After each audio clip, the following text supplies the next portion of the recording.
Today we're going to talk about working on existing systems. Maybe it's a redo, or like the place we've got here, they're adding on, changing up the parking lot, and they're tearing up the existing system. So we're going to talk about 3 different ways you can figure out what is there as far as the sprinkler system, how many zones they've got, where the pipes are running.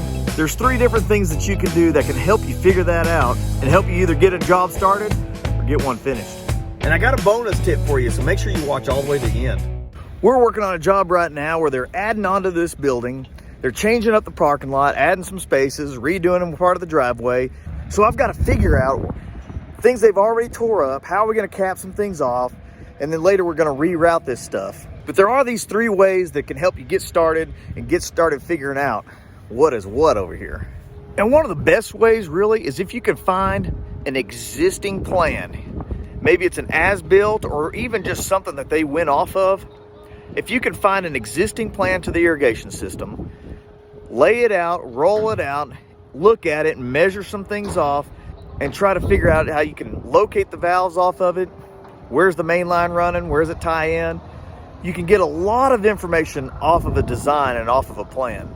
So if you can find one, if the property owners have one or somebody can find one, that's one of the best ways to get started on a redo like this one.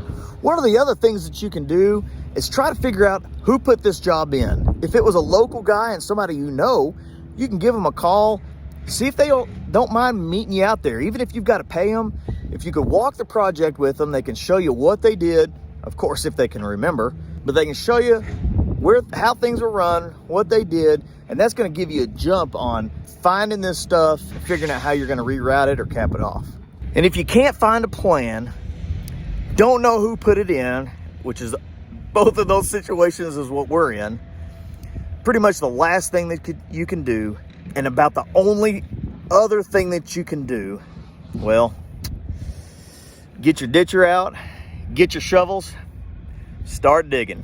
So you can see where they're adding these parking areas. This driveway is going to end up coming all the way through all of this. So there's a bunch, this was an existing grass, all existing system under here. It's all pretty much going away. They tore up the main line here and it's leaking. They're going to try to pour concrete the next day or so.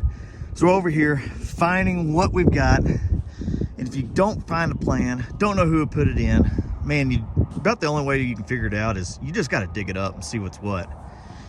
So we're over here. We knew where these 3 valves were.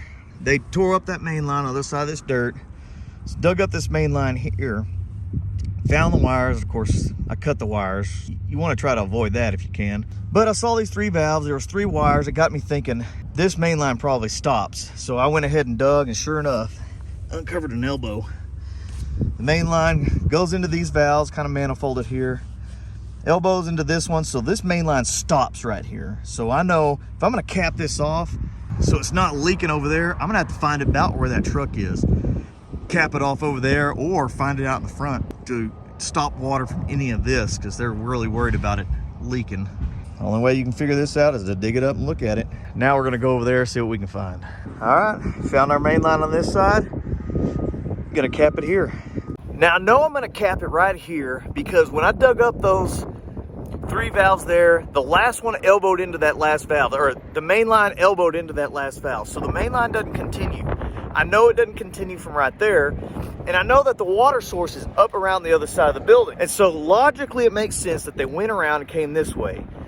2 reasons why I know that: tied into the water source on the other side, and the elbows into that last valve. That lets me know, unless it's teed off randomly somewhere, it ends over there. So if I cap it here, it won't be on underneath this new parking area. And then we'll end up rerouting this line around this concrete. Sometimes it's kind of hard to figure out what size these pipes are, but if you dig it out, you can see on the side, you see the writing on the side, 2.5 inch. Just look at the writing on the side, it'll tell you what size it is. Before I go cutting that main line, make sure the water's turned off. Double check here. Okay, and now the bonus tip. When you're digging stuff up like this and you know you're gonna be here working for a while, make sure anything you do, you take pictures of. Anything you dig up, take pictures of it and start taking pictures where you can see what's in the background, you can remember what you did, take other notes if you can, but pictures, man, really help you out when you come back later and have to re-dig stuff up or reroute lines. I'm telling you, it's gonna save you in the long run.